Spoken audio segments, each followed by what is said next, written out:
ବନ୍ଧୁମାନେ ଆମ ସମସ୍ତଙ୍କ ଗୃହରେ ତ ଝାଡୁ ରହିଥାଏ। ମାତ୍ର ଏହି ଝାଡୁ ପାଇଁ ଅନେକ ସମୟରେ ଆମ ଘରେ ଭଲ ଘଟଣା ଘଟିବା ସହିତ ଅନେକ ସମୟରେ ଖରାପ ଘଟଣା ମଧ୍ୟ ଘଟିଥାଏ।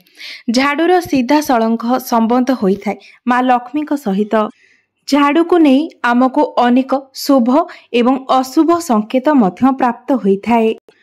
ଝାଡୁ ଆମେ କେଉଁ ସମୟରେ କିଣିବା, କେଉଁ ସମୟରେ ଘରୁ ବାହାର କରିବା ଏବଂ ଝାଡୁ ତଳେ ଏମିତି କେଉଁ ଜିନିଷ ରଖିବା ଯାହାଦ୍ୱାରା ଆମକୁ ମା ଲକ୍ଷ୍ମୀଙ୍କର ଆଶୀର୍ବାଦ ପ୍ରାପ୍ତ ହେବ। ଏହି ଉପାୟ ଗୁଡ଼ିକ ଦ୍ୱାରା ଆପଣଙ୍କ ଜୀବନରୁ ଦାରିଦ୍ର୍ୟତା ଏବଂ ଅଶାନ୍ତି ସବୁଦିନ ପାଇଁ ଦୂର ହୋଇଯାଇଥାଏ। କାରଣ ଏହି ଝାଡୁଟି ମା ଲକ୍ଷ୍ମୀଙ୍କର ପ୍ରତୀକ ହୋଇଥାଏ ଏବଂ ଦରିଦ୍ରତା ରୂପୀ ଆବର୍ଜନାକୁ ଆମ ଗୃହରୁ ସବୁଦିନ ପାଇଁ ବାହାର କରିଦେଇଥାଏ। ବନ୍ଧୁମାନେ, ଝାଡୁ ସହିତ ଜଡ଼ିତ ଅନେକ ଗୁଡ଼ିଏ ପ୍ରୟୋଗ, ଅନେକ ଗୁଡ଼ିଏ ଉପାୟ ରହିଛି।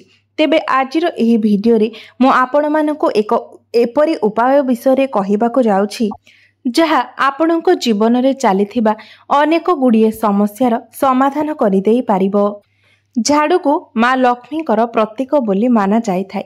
ସେଥିପାଇଁ ଝାଡୁକୁ ନେଇ ଆମେ ଆମର ଦାରିଦ୍ର୍ୟତାକୁ ଦୂର କରିବା ପାଇଁ ଅନେକ ଗୁଡ଼ିଏ ଉପାୟର ପାଳନ କରିଥାଉ। ବନ୍ଧୁମାନେ, ବେଳେବେଳେ ବହୁତ ଛୋଟ ଛୋଟ କଥାର ବି ବହୁତ ବଡ଼ ଅର୍ଥ ରହିଥାଏ। ତେବେ ଆଜିର ଏହି ଭିଡ଼ିଓରେ ମୁଁ ଆପଣମାନଙ୍କୁ ଏକ ବିଶେଷ ଉପାୟ ବିଷୟରେ କହିବାକୁ ଯାଉଛି। ତେବେ ଝାଡୁକୁ ନେଇ ଆପଣ ଯଦି ଛୋଟ ଛୋଟ କଥାର ଧ୍ୟାନ ରଖନ୍ତି, ତେବେ ଆପଣଙ୍କ ଗୃହରେ ଚାଲିଥିବା କଳହ କ୍ଲେଶ ସବୁଦିନ ପାଇଁ ଦୂର ହୋଇଯିବ। ଏହା ସହିତ ଘରର ଦାରିଦ୍ର୍ୟତା ମଧ୍ୟ ଦୂର ହୋଇଯିବ। ଜ୍ୟୋତିଷ ଶାସ୍ତ୍ରରେ ଝାଡୁର ମହତ୍ତ୍ୱ ସବୁଠାରୁ ଅଧିକ ରହିଥାଏ। ତେବେ ବନ୍ଧୁମାନେ, ପ୍ରଥମ କଥା ହେଉଛି ଆପଣ ସୂର୍ଯ୍ୟାସ୍ତ ପରେ ଘରେ କେବେ ବି ଝାଡୁ ଲଗାନ୍ତୁ ନାହିଁ। କାରଣ ଏପରି ମାନ୍ୟତା ରହିଛି ଯେ ସୂର୍ଯ୍ୟାସ୍ତ ପରେ ଯେଉଁ ବ୍ୟକ୍ତି ଗୃହରେ ଝାଡୁ ଲଗାନ୍ତି ସେହି ବ୍ୟକ୍ତିଙ୍କୁ ମା ଲକ୍ଷ୍ମୀଙ୍କର କୋପ ଦୃଷ୍ଟିର ଶିକାର ହେବାକୁ ପଡ଼ିଥାଏ। ସୂର୍ଯ୍ୟାସ୍ତ ପରେ ଘରେ ଝାଡୁ ଲଗାଇବା ଦ୍ୱାରା ମା ଲକ୍ଷ୍ମୀ ସେହି ଗୃହ ତ୍ୟାଗ କରି ଚାଲି ଯାଇଥାନ୍ତି। କେବଳ ଝାଡୁ ହିଁ ନୁହେଁ, ଆପଣ ସୂର୍ଯ୍ୟାସ୍ତ ପରେ ଘରେ ପୋଛା ଲଗାଇବା ମଧ୍ୟ ଅନୁଚିତ ଅଟେ। ତେବେ ଯଦି ନିହାତି ଆବଶ୍ୟକ ପଡ଼େ, ତେବେ ଆପଣ ଘର ଓଳାଇଲା ପରେ ସେହି ଅଳିଆକୁ କେବେ ବି ବାହାରକୁ ଫୋପାଡ଼ନ୍ତୁ ନାହିଁ। ଅଳିଆକୁ ଘର ଭିତରେ କୌଣସି ଜାଗାରେ ରଖନ୍ତୁ। ତା ପରଦିନ ସକାଳ ହେଲା ପରେ ଆପଣ ସେହି ଅଳିଆକୁ ବାହାରକୁ ଫୋପାଡ଼ିବେ। ନଚେତ୍ ଆପଣ ଘରର ଅଳିଆ କେବେ ବି ରାତିରେ ବାହାରକୁ ଫୋପାଡ଼ିବେ ନାହିଁ। ତେବେ ଆପଣ ଝାଡୁକୁ ସର୍ବଦା ଗୋଟିଏ ନିର୍ଦ୍ଧାରିତ ସ୍ଥାନରେ ରଖନ୍ତୁ। ମନ ଇଚ୍ଛା ଝାଡୁ ଲଗାଇଲା ପରେ ଏଣେ ତେଣେ ରଖିଦିଅନ୍ତୁ ନାହିଁ ଏବଂ ଝାଡୁକୁ ଏପରି ଏକ ସ୍ଥାନରେ ରଖନ୍ତୁ ଯେଉଁଠାରେ ବାହାର ଲୋକଙ୍କର ଦୃଷ୍ଟି ପଡ଼ୁନଥିବ। ଆପଣ ଯେମିତି ନିଜର ଧନକୁ ଏକ ଏପରି ଜାଗାରେ ସୁରକ୍ଷିତ କରି ରଖନ୍ତି ଯେଉଁଠାରେ କୌଣସି ବାହାର ଲୋକଙ୍କର ଦୃଷ୍ଟି ପଡ଼ିବ ନାହିଁ, ସେପରି ଝାଡୁକୁ ମଧ୍ୟ ଏପରି ଏକ ସ୍ଥାନରେ ରଖନ୍ତୁ ଯେଉଁଠାରେ ବାହାର ଲୋକଙ୍କର ଦୃଷ୍ଟି ପଡ଼ିବ ନାହିଁ। କାରଣ ଝାଡୁ ମଧ୍ୟ ମା ଲକ୍ଷ୍ମୀଙ୍କର ପ୍ରତୀକ ହୋଇଥାନ୍ତି। କାରଣ ଝାଡୁ ଉପରେ ବାହାର ଲୋକଙ୍କର ଦୃଷ୍ଟି ପଡ଼ିବା ଦ୍ୱାରା ଏହା ଆପଣଙ୍କର ଧନ ଆଗମନ ଉପରେ ମଧ୍ୟ ପ୍ରଭାବ ପକାଇଥାଏ। ଆପଣଙ୍କର ଆର୍ଥିକ ସମସ୍ୟା ସୃଷ୍ଟି କରିଥାଏ ଏବଂ ଧନ ଅଯଥା ବାଟରେ ଖର୍ଚ୍ଚ ହୋଇଯାଇଥାଏ। ବନ୍ଧୁମାନେ, ଯଦି ଆପଣ ସ୍ୱପ୍ନରେ ଝାଡୁ ଦେଖନ୍ତି, ତେବେ ଏହା ଆପଣଙ୍କର ଅର୍ଥହାନି ହେବାର ସଂକେତ ଦେଇଥାଏ। ତେଣୁ ଆପଣ ସକାଳୁ ଉଠିଲା ପରେ ସାଙ୍ଗେ ସାଙ୍ଗେ ସେହି ସ୍ୱପ୍ନକୁ ଗୋମାତାଙ୍କର କାନରେ କହିଦିଅନ୍ତୁ କିମ୍ବା କୌଣସି ଗଛ ଆଗରେ କହିଦିଅନ୍ତୁ ଏବଂ ତାଙ୍କ ନିକଟରେ କ୍ଷମା ପ୍ରାର୍ଥନା କରନ୍ତୁ। ଏପରି କରିବା ଦ୍ୱାରା ଆପଣଙ୍କ ସ୍ୱପ୍ନର ଦୁଷ୍ପ୍ରଭାବ କମି ଯାଇଥାଏ। ବନ୍ଧୁମାନେ, ଯଦି ଆପଣଙ୍କର ଘରର ଝାଡୁ ବହୁତ ପୁରୁଣା ହୋଇଯାଇଛି, ତେବେ ବି ଯଦି ଆପଣଙ୍କର ଝାଡୁ ଖରାପ ହୋଇନାହିଁ କିମ୍ବା ନଷ୍ଟ ହୋଇନାହିଁ, ତେବେ ବି ଆପଣ ସେହି ଝାଡୁକୁ ଫୋପାଡ଼ି ଦିଅନ୍ତୁ।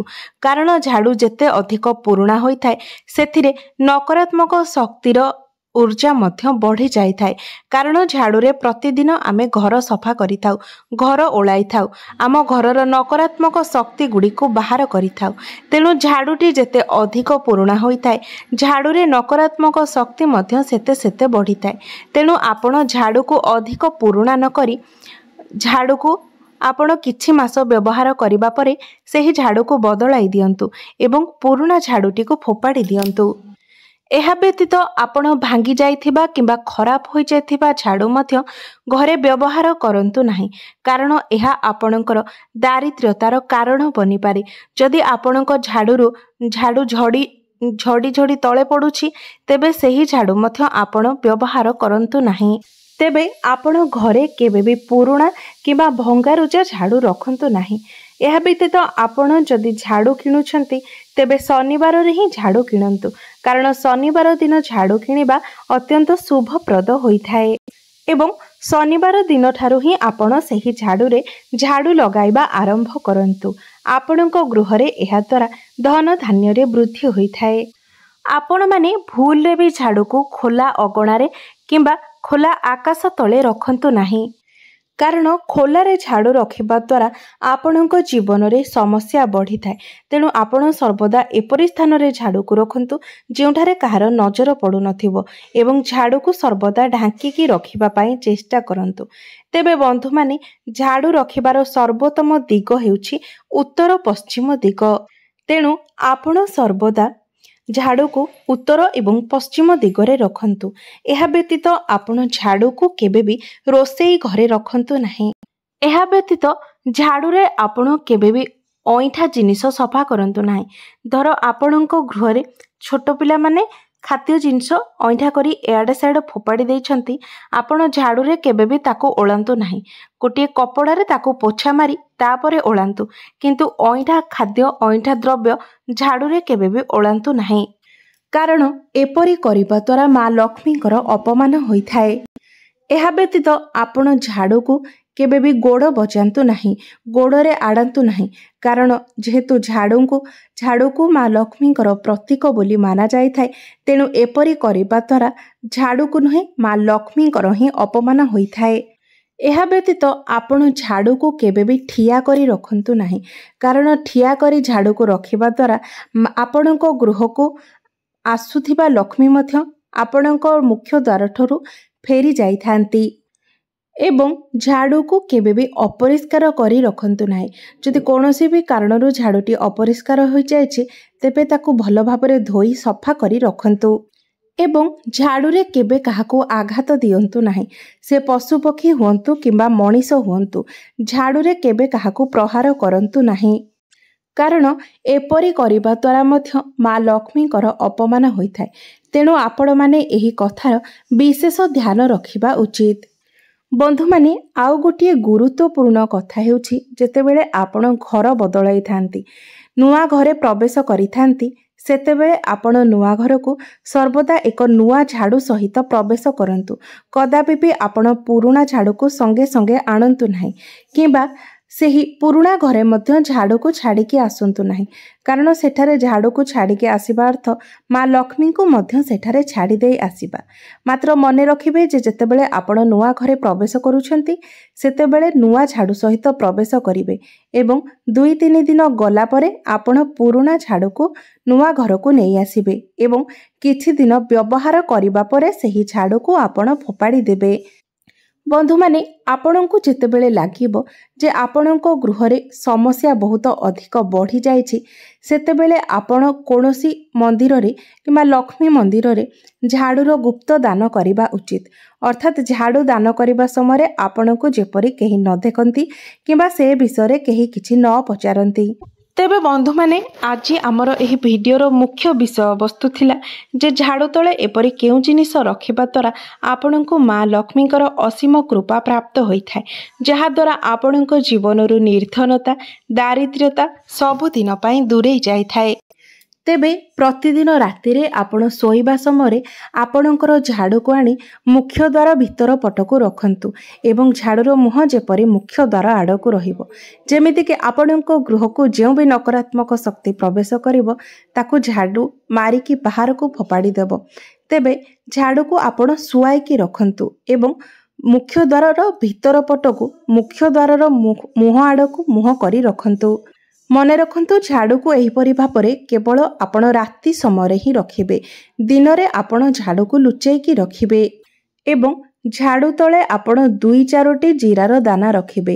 ପ୍ରତ୍ୟେକ ଦିନ ଆପଣ ଏହି ଉପାୟଟି ପାଳନ କରିବେ। ସକାଳୁ ଉଠିଲା ପରେ ସେହି ଜିରା ସହିତ ହିଁ ଆପଣ ଘରକୁ ଓଳାଇବେ। ଘରର ଅଳିଆ ଆବର୍ଜନାକୁ ବାହାରେ ଫୋପାଡ଼ି ଦେବେ। ଏପରି କରିବା ଦ୍ୱାରା ଆପଣଙ୍କ ଜୀବନରେ ଚାଲିଥିବା ଆର୍ଥିକ ସମସ୍ୟା ଧୀରେ ଧୀରେ ଦୂର ହୋଇଯିବ ଏବଂ ଗୃହରେ ଧନ ଧାନ୍ୟରେ ବୃଦ୍ଧି ହେବ।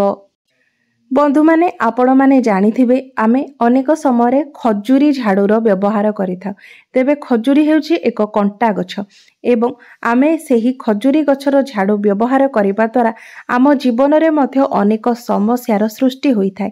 ତେଣୁ ଆପଣ ଘର ଭିତରେ କେବେ ବି କଣ୍ଟା ଜାତୀୟ ଗଛର ଝାଡ଼ୁ ବ୍ୟବହାର କରିବେ ନାହିଁ। ଆଉ ଗୋଟିଏ ଗୁରୁତ୍ୱପୂର୍ଣ୍ଣ କଥା ହେଉଛି ଆପଣ ଯେତେବେଳେ ମନ୍ଦିରରେ ଝାଡ଼ୁ ଦାନ କରୁଛନ୍ତି ସେତେବେଳେ ସର୍ବଦା ବିଷମ ସଂଖ୍ୟାରେ ଝାଡ଼ୁ ଦାନ କରିବେ।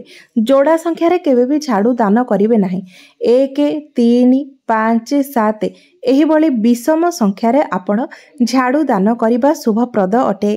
ଏପରିକି ଆପଣ ଯୋଡ଼ା ସଂଖ୍ୟାରେ ଝାଡ଼ୁ କିଣିବେ ମଧ୍ୟ ନାହିଁ। କିଣିଲା ବେଳେ ମଧ୍ୟ ଆପଣ ସର୍ବଦା ବିଷମ ସଂଖ୍ୟାରେ ଝାଡ଼ୁ କିଣିବେ। ବନ୍ଧୁମାନେ, ଗୋଟିଏ ଗୁରୁତ୍ୱପୂର୍ଣ୍ଣ କଥାର ସର୍ବଦା ଧ୍ୟାନ ରଖିବେ ଯେ ଝାଡ଼ୁ କେବେ ବି କୌଣସି ବ୍ୟକ୍ତି ବିଶେଷଙ୍କୁ ଦାନ କରିବେ ନାହିଁ। କାରଣ ଏପରି କରିବା ଦ୍ୱାରା ଆପଣଙ୍କ ଘରୁ ମା ଲକ୍ଷ୍ମୀ ଛାଡ଼ି ଚାଲି ଯାଇଥାନ୍ତି। ଝାଡ଼ୁ ସର୍ବଦା ଆପଣ ମନ୍ଦିରରେ ଦାନ କରିପାରିବେ। ବନ୍ଧୁମାନେ, ଝାଡ଼ୁକୁ ନେଇ ଆଉ ଗୋଟିଏ ବିଶେଷ ଉପାୟ ହେଉଛି ଯେତେବେଳେ ଆପଣ ନିଜ ଘରକୁ ଏକ ନୂଆ ଝାଡ଼ୁ କିଣିକି ଆଣୁଛନ୍ତି ସେତେବେଳେ ଆପଣ ଝାଡ଼ୁରେ ଗୋଟିଏ ଧଳା ରଙ୍ଗର ସୂତା କିମ୍ବା ମୌଲି ସୂତା, ଯାହାକୁ କି ଆମେ ପୂଜା କରିବା ସମୟରେ ହଳଦିଆ ଏବଂ ନାଲି ରଙ୍ଗର ଯେଉଁ ସୂତା ବ୍ୟବହାର କରିଥାଉ ସେହି ସୂତାକୁ ଆପଣ ଝାଡ଼ୁରେ ବାନ୍ଧି ଦିଅନ୍ତୁ। କେଉଁଠାରେ ବାନ୍ଧିବେ ନା ଯେଉଁଠାରୁ ଆପଣ ଝାଡ଼ୁକୁ ଧରିକି ଝାଡ଼ୁ ଲଗାଇବେ ସେହି ଜାଗାରେ ଆପଣ ସେହି ସୂତାଟିକୁ ବାନ୍ଧି ଦେବେ। ଏପରି କରିବା ଦ୍ୱାରା ଆପଣଙ୍କ ଗୃହରେ ମା ଲକ୍ଷ୍ମୀଙ୍କର ସ୍ଥାୟୀ ବାସ ହୋଇଥାଏ ଏବଂ ଆପଣଙ୍କ ଘରୁ ସମସ୍ତ ନକାରାତ୍ମକ ଶକ୍ତି ଏବଂ ଦୁଃଖ ଦାରିଦ୍ର୍ୟତା ମଧ୍ୟ ସବୁଦିନ ପାଇଁ ଚାଲି ଯାଇଥାଏ। ତେବେ ବନ୍ଧୁମାନେ, ଝାଡ଼ୁକୁ ନେଇ ଆପଣ ଯଦି ଏହି ଛୋଟ ଛୋଟ ନିୟମ ଗୁଡ଼ିକର ପାଳନ କରନ୍ତି ତେବେ ଆପଣଙ୍କ ଗୃହରେ ମା ଲକ୍ଷ୍ମୀଙ୍କର ସ୍ଥାୟୀ ବାସ ହୋଇଥାଏ ଏବଂ ଆପଣଙ୍କ ଜୀବନରେ ଚାଲିଥିବା ଅନେକ ଗୁଡ଼ିଏ ସମସ୍ୟା ମଧ୍ୟ ଦୂର ହୋଇଯାଇଥାଏ। ତେବେ ବନ୍ଧୁମାନେ, ମୋର ଏହି ଭିଡ଼ିଓଟି ଯଦି ଆପଣଙ୍କୁ ଭଲ ଲାଗିଥାଏ ତେବେ ଭିଡ଼ିଓଟିକୁ ଲାଇକ୍ କରି ଚ୍ୟାନେଲଟିକୁ ସବସ୍କ୍ରାଇବ୍ କରିଦେବେ ଏବଂ କମେଣ୍ଟ ବକ୍ସରେ ଜୟ ମା ଲକ୍ଷ୍ମୀ ନିଶ୍ଚୟ ଲେଖିବେ।